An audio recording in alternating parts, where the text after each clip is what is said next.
House of the Dragon Season 3 comes out in June, and I don't remember anything that happened in the show, so I am rewatching the first 2 seasons so you don't have to. My episode 1 recap is already on this channel. This video will cover episodes 2 and 3.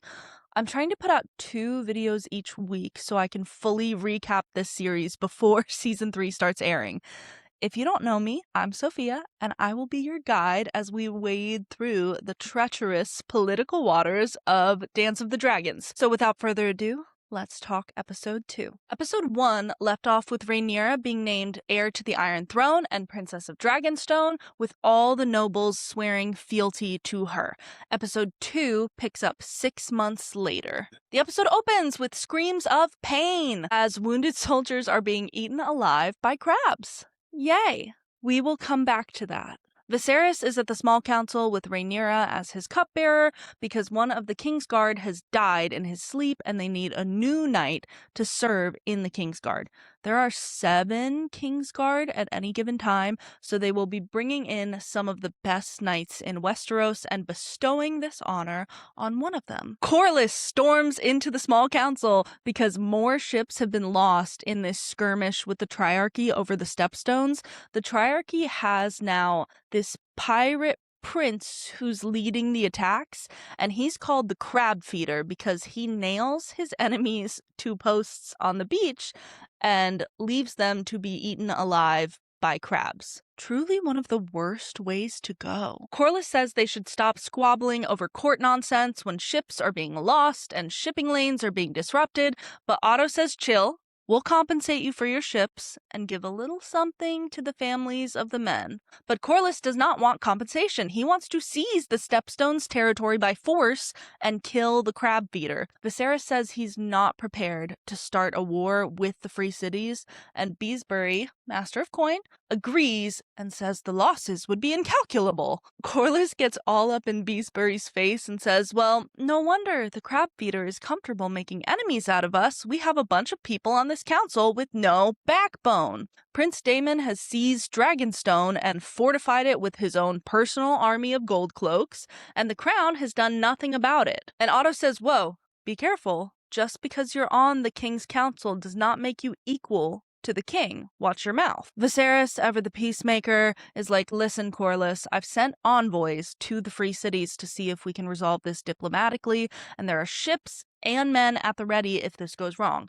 All will be well. Rhaenyra, who's been taking in all of this information, pipes up and is like, Dad, you have dragon riders. Send us. It's checkmate. And the vibe of the room completely shifts. Clearly, the worst thing that can happen in this room is a woman with an opinion.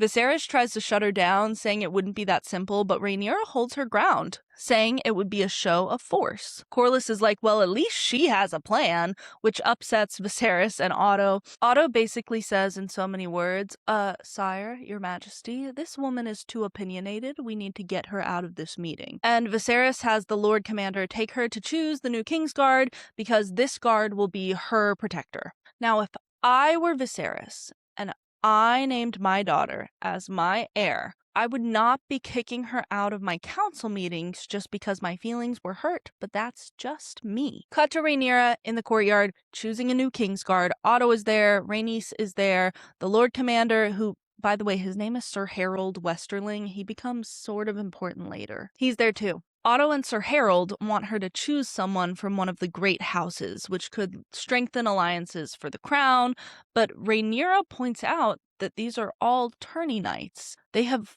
never been in battle. The only one who has is Sir Criston Cole. So despite protests, she chooses him to be the new Kingsguard, and you can tell that Otto is already sick of having to defer to Rhaenyra's judgment and rank. Those gears are turning in that little scheming head of his. Viserys' special interest is building a scale model of Old Valyria, which is where the Targaryens hail from, the Velaryons too. So he's telling Alicent all about it while she looks on so impressed. The Valyrian freehold was destroyed hundreds of years ago in the Doom, which if you don't know what that is, it was basically a massive series of volcanic eruptions that killed all of the Valyrians and the dragons except the Targaryens because they had already moved to Dragonstone. Viserys drops one of his models, and Alicent picks it up, and they touch hands in a very rom-com way, which is gross, because she's a child, and he's very old. So Viserys changes the subject and asks her how Rhaenyra is because she won't really speak with Viserys anymore. And Alicent just says that it takes time, like it did for Alicent when she lost her own mother. Alicent suggests to Viserys that he should seek Rhaenyra out, and Viserys says, "But have you considered? Teenage girls are terrifying." Alicent tells him that if he reached out, Rhaenyra would probably be receptive, because that's her dad. It's at this point that Viserys asks Alicent if she's told Rhaenyra about their little talks, because Rhaenyra wouldn't understand. Alicent says, "No, of course not. This is just between us." Cut to Alicent and Rhaenyra hanging out, and you can tell that their relationship is already shifting from the very joyful, easy one we see in episode 1. Both of these girls are more serious and world-weary since we last saw them 6 months ago. Rhaenyra is worried about her father remarrying in an attempt to birth a male heir, and Alicent is like, even if he does, your father loves you, and he chose you to be heir. But Rhaenyra obviously doesn't see it that way. She's watched her father for years chase after a male heir, and it killed her mom. Rhaenyra says to Alicent that he didn't choose her, he was punishing his brother Daemon. They pray together in the sept, and they're both just so sad. Rhaenyra confesses to Alicent that she wishes her father would see her as more than a little girl, his daughter, and see her as more of an equal, as an heir. And Alicent tells her that she should reach out to him. Benevolent manipulator, Miss Alicent Hightower. Cut to Viserys in the courtyard. He has summoned Rhaenys and Corlys to reassure them, despite what happened at the council, that he still values their support, and Corlys apologizes for causing offense. Viserys says that it's his duty to avoid war at all costs, but Corlys says, "Listen, with all due respect, the crown looks weak as hell right now. The Triarchy has established a colony in our territory, your brother has claimed the ancestral Targaryen seat at Dragonstone, and worst of all, there's a girl who's the heir to the Iron Throne." Viserys is like, "Okay, what would you do about all of this?" Corlys says, "I'm so glad you asked. I would have our families be joined. You should marry Laena, our daughter." Age check. And again, Laena looks like this. Viserys looks like this. Just keep that in mind. While Viserys chews on that idea, he is chewing dinner with Rhaenyra. Sorry, that wasn't funny. It seems like this is maybe the first dinner they've taken together since Emma died, because Rhaenyra says to Viserys that they've barely spoken since then. Viserys regrets that and says they should be able to speak to one another freely. Rhaenyra says he can say whatever he wants, because he is the king. There's many awkward pauses at this dinner. Rhaenyra also apologizes for her misstep at the council, but Viserys tells her it's okay, she's young, she'll learn. Cut to maggots eating the infected flesh of Viserys' finger, because his ailments from sitting on the Iron Throne have spread. They've gotten worse. Otto is there. The Grand Maester Mellos. The Grand Maester Mellos is there, and Viserys tells him about Corlys offering Laena's hand in marriage. The Maester says, "Good idea, to be honest. You should do it." But Otto doesn't really say anything either way, and we know it's because he's scheming. The next day, Viserys and Laena, who looks literally 7 years old, I think she's 12, she looks 7, walking through the courtyard, and Viserys is uncomfortable. Laena asks him about what it was like to be Balerion the Black Dread's last rider, and then asks him if he knows where Vhagar, the second largest dragon ever to be seen in Westeros, has made her nest. A little bit of foreshadowing. She then says to him that she would be proud to marry him to join their houses. She would bear him many children, and her mother also said that she wouldn't have to bed him until she turned 14. Viserys is like, wow, thank you for all of that, you small child. He is really weirded out by it. It's a very uncomfortable scene. Rhaenyra sees them walking in the courtyard, and she knows what's up. Rhaenys is there, and is like, "Sucks, doesn't it? Knowing that you'll be replaced." Rhaenyra is like, "Don't try to piss me off, it won't work." And Rhaenys is like, I'm not trying to upset you, I'm trying to warn you.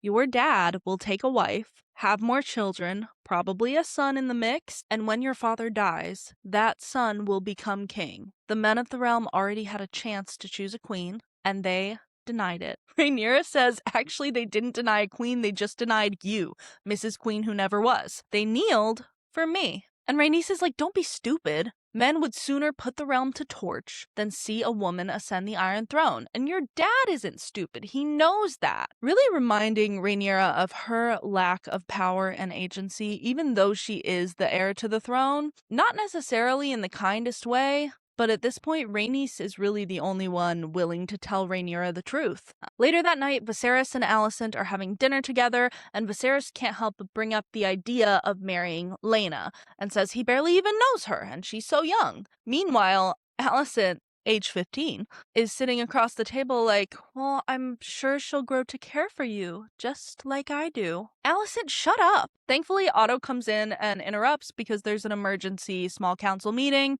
The emergency is Daemon has sent a wedding invitation to Viserys. He intends to take a second wife in his mistress Mysaria because she is pregnant with his child. That's not even really the emergency. It's not good. But the bigger problem is that he has stolen the dragon egg that Rhaenyra had picked for her late brother, Balon.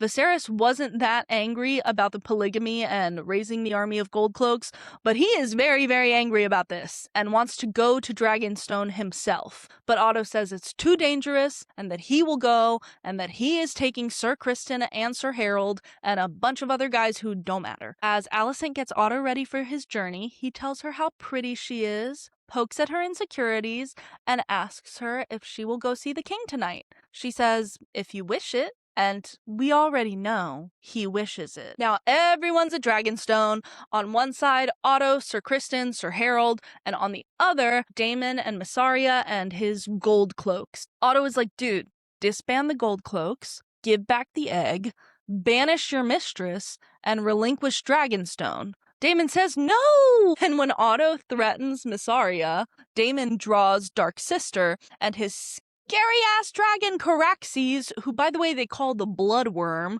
appears, and despite Otto having the authority of the crown, Daemon has a dragon, and that wins every time. But who appears on her own dragon?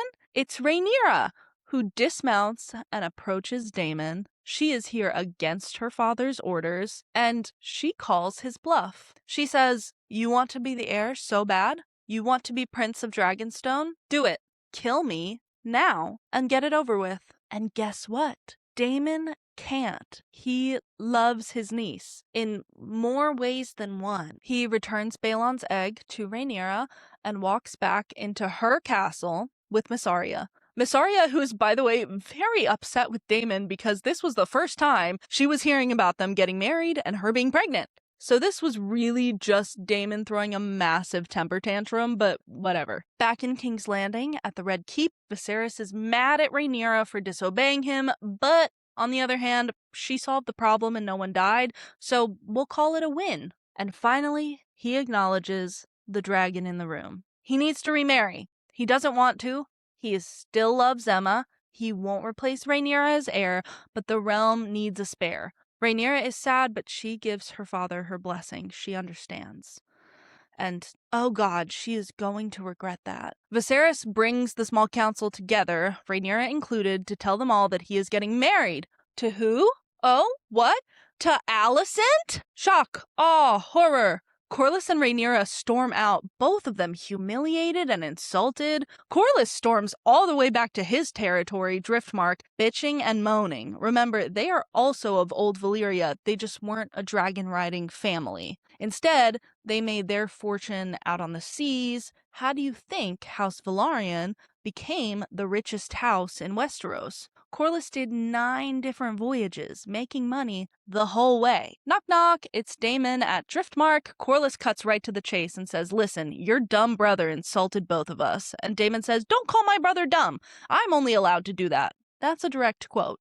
Corlys, who sees a need to regain respect at court and also stick it to Viserys, has a proposal. between your dragon and gold cloaks and my vast wealth and fleets of ships, we can take care of that little problem in the Stepstones ourselves. And Daemon smiles. In episode 3, called Second of His Name, we are flashing forward 3 years. Alicent is married to Viserys, and they have a son named Aegon, who's about to turn 2, and another on the way. Over in the Stepstones, the war that Daemon and Corlys started is not going well. The Triarchy is employing some guerrilla warfare and just picking off their men, slowly, violently, then retreating back into caves, which makes it really hard for Daemon's dragon to be of much use. Rhaenyra is still heir, Otto is still hand, and Rhaenyra and Alicent are pretty estranged. And with that, let's get started! All of court is fussing over the new baby Aegon, and Otto is standing in the back with his brother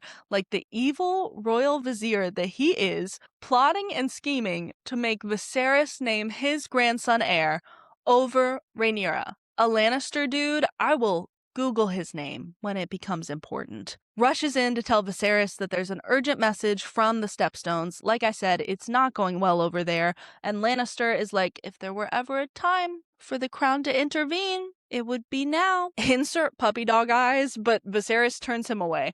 Because it's Aegon's birthday and he can't find Rhaenyra. She's in the courtyard reading. Alicent approaches and tells her that the king is looking for her and she should go inside. Rhaenyra says, truly, the king commands it? Right away, your grace. And Alicent is like, girl, it does not have to be this way. But Rhaenyra pays no heed. Viserys, Rhaenyra, Alicent, and baby Aegon are all sharing a carriage. Viserys reminds Rhaenyra that she will have children of her own sooner rather than later, and Alicent's like, yeah, childbirth was not that bad, which she meant to be reassuring, but Rhaenyra takes it as an insult to her dead mother. Viserys tells Rhaenyra to join him in the hunt, and she's like, why? And Viserys is like, you're literally the princess. You have duties and responsibilities. And she's like, how could I forget when you keep reminding me? Classic teenage Targaryen argument. But Rhaenyra is surrounded by sycophants, schemers, and the other Lannister, who I just now remembered is twins with the other Lannister. What are their names? Jason and Tyland.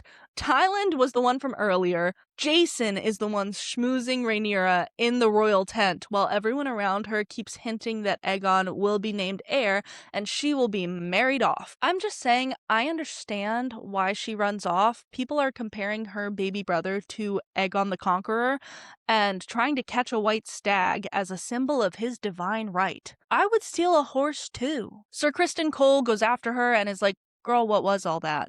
And she blurts out these thoughts that she can't share with anyone else, that she's going to be replaced, that she was only ever named heir to make her a more attractive wife to Jason Lannister. And Criston asks, you want me to kill him? Which does actually lighten the mood. They make camp for the night at Rhaenyra's insistence. She learns more about Criston, and she yearns for a life of freedom like the Poors have. He tells her that literally almost everyone wishes to be in her position, and she says they only want it because they don't know what it's like. She has no power. But he reminds her that she's the one who named him to the Kingsguard, the highest station anyone in his family has ever received. He owes everything to her. She's not powerless. Cut back to the royal tent, and Jason Lannister is trying to appeal to Viserys to give him Rhaenyra as his wife. Viserys is clearly not into it, but Jason is like, listen, we're rich. Rhaenyra can be my wife, and it's a good reward for her loss in station. And Viserys says, what loss in station? Jason says that he and others just expected that Aegon would be named heir. But as far as Viserys is concerned, Rhaenyra is his heir. And is Jason questioning the king's judgment?